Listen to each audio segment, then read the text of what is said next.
Hello, ladies and gentlemen. It's the 1st of October today, a month on from when the BBC managed to get the law changed and therefore this so-called iPlayer loophole closed. It doesn't really seem to be working all that well for them because apparently instead of this rather silly splash screen that apparently you get at the moment, which basically says, do you have a TV license? Yes. Don't have a TV license is another button, and then I think there's something else with the top of my head. I can't remember what the heck it is. Anyway, so it appears that from early next year, 2017, everyone in the UK will need a BBC iPlayer account to use the on-demand service. It's just, in my opinion, a verification to me that the uptake of television license sales hasn't been up to their expectations, shall we say. Now, just digressing briefly, just purely from my for the benefit of my viewers in the United States, who are probably sitting there laughing, thinking, well, what's this guy babbling on about TV license? Well, let me briefly explain. In England, the UK, we actually need to buy a permit. Excuse me. It's called a television license. A rather dubious description in current times, because it implies that to have a television you need a license for it, which is totally untrue, because there are a whole plethora of reasons one may need a television without actually watching any licensable content. Just watching DVDs and Blu-rays is just one example, but there are others. So you probably sat there wondering, this whole system is totally crazy, and you'd be perfectly correct. Now, where was I? Oh yes. So apparently this new login system, which starts early next year, apparently, is going to ask you for your email address, your password, and just let me bring up the let me bring up the screenshots so I can go through it with you. There we are. Register with the BBC. How old are you? Blue box on the left, under 18. Blue box on the right, 18 or over. Why are we asking this? Some parts of the BBC are only meant for certain ages. We need to know how old you are to make sure you can use the parts that are meant for you. Yeah, righto. So if you click over 18, you get this page, and the first option is email. Wants your email address. Second field is the password. You need to type your password in that you've chosen, and then it wants your postcode, and it says, we use your UK home postcode to give you relevant local info online and in any email newsletters you sign up for. Want personalised BBC newsletters? Yes please, no thanks. What's in these? Blah blah blah. And then there's a blue box at the bottom. Click register. And apparently I haven't done it because I'm not the slightest bit interested in registering for this rubbish, but I would imagine if you clicked register you would then be registered.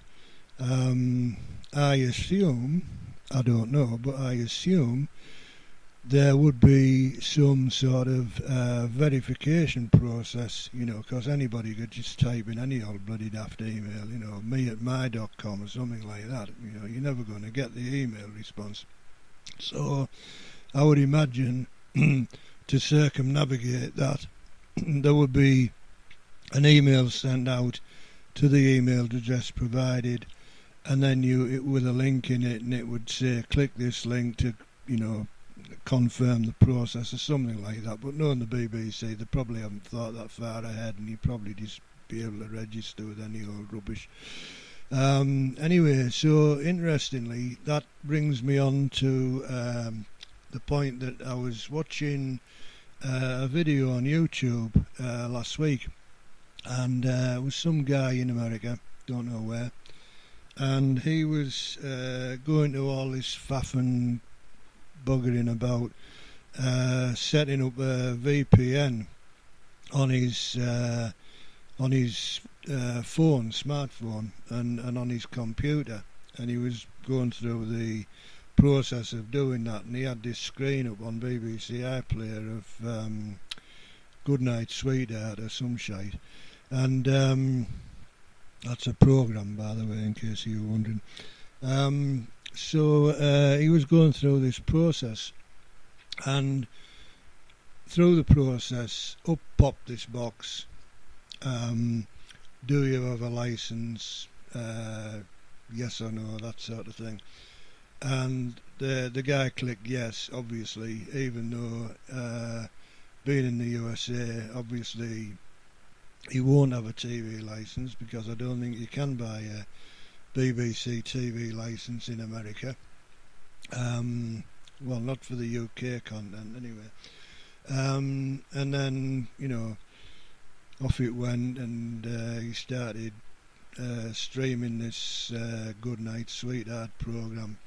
Well, this is really going to fuck him up, isn't it? Because he only uploaded the video last week, so it's a freshish video, and he's just done it. And like I say, come early next year, he's going to be well and truly stuffed, isn't he? But there you go. And be quite honest with you, I can't understand why he wants to watch this garbage anyway, because I live in the UK and I certainly don't. But there we are. So, but interestingly, ladies and gentlemen, right, this new change in the law, this so-called closing of the iPlayer loophole that the BBC famously love to call it, right? Now, apparently, as far as I understand, what the BBC wanted to do when all this was under negotiation with the government, they wanted the loophole, as they called it, to be closed on like kind of all catch-up services, on all catch-up on-demand services, such as like ITV, Channel 4, Channel 5, etc., right? And from what I can gather, the commercial broadcasters such as ITV, etc., lobbied the government and said, look, whoa, hang on a minute, this is going to seriously affect our advertising revenue, because, they show adverts on certain programmes on the catch-up on-demand service, right?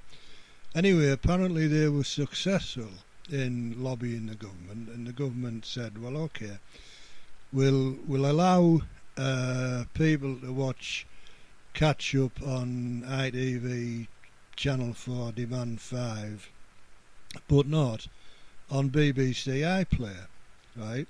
Now, this is where it gets kind of interesting, I think, because in the UK it is illegal to watch any programme on any UK channel, be it BBC, ITV, Sky, doesn't matter, right? As long as it's being broadcast to the UK, you cannot watch it live without a TV licence.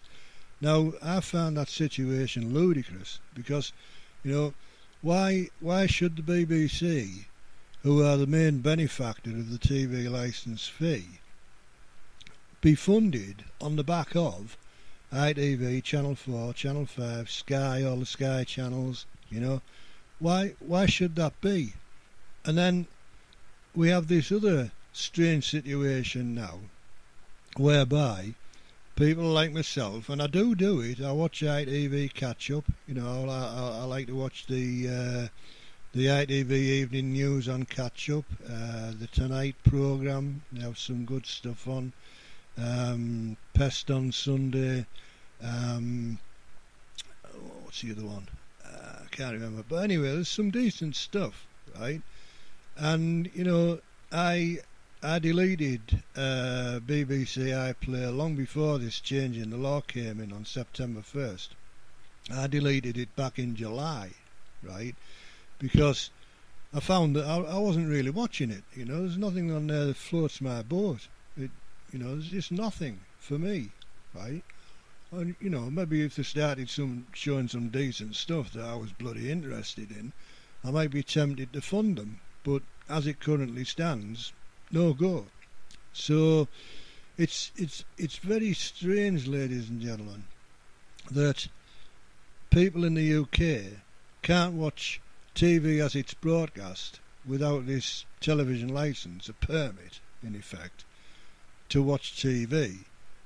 Yet they can watch on-demand catch-up on certain commercial broadcasters. You know, why is that the case? Why can't we watch the commercial broadcasters live as it's being broadcast as well? You know, and another interesting point about this, what do they call it? Wait a minute. This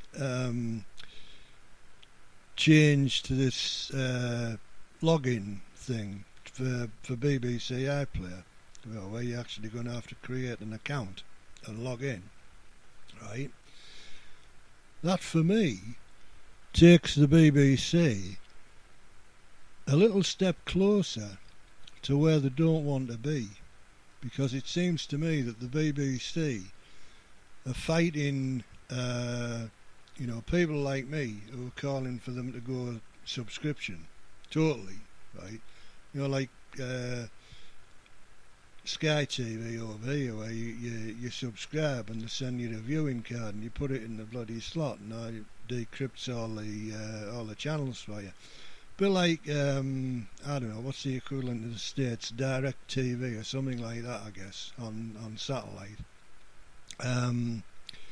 Which I guess is, you know, the premium channels are encrypted, and you know, you pay your subscription, and the box or the card, you know, unscrambles it all, and you know, there you go, you're happy bunny, you watch it, and if you get fed up with it, you cancel your subscription and switch it off. It's as simple as that, right?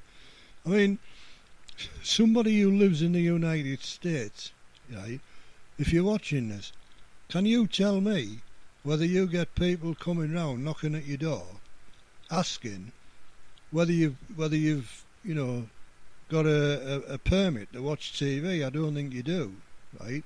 And even worse than that, in some very rare occasions, the BBC can actually apply to a court for a search warrant. And then what you find then is usually you get two of these TV licensing enforcement officers, as they like to call them. We call them goons, right? And then with them, two police people will show up. One might be a proper police officer, the other one might be a PCSO or something like that. But there's two like uniformed police people with them, right? And they have this piece of paper in their hand called a search warrant, and they, you know, that apparently entitles them, you know, like all of them, you know, the four people to come traipsing through your house, you know, buggering about with all your TV equipment, just to find out whether you're watching any of this crap as it's broadcast. I mean, it's so bloody farcical. I've never heard anything so daft in all my life. And you know, I just find it, you know, why don't they just go the BBC, I mean, why don't they just go subscription via encryption on the whole kit and caboodle, right? You know, they're already going down that road a little bit from next year on this BBC iPlayer, but that's only on the internet, right? You know, what they need to do is you know, kind of get this model rolling on all the terrestrial transmitters and the satellite broadcasts that they have as well, right? And then that would end this farcical situation.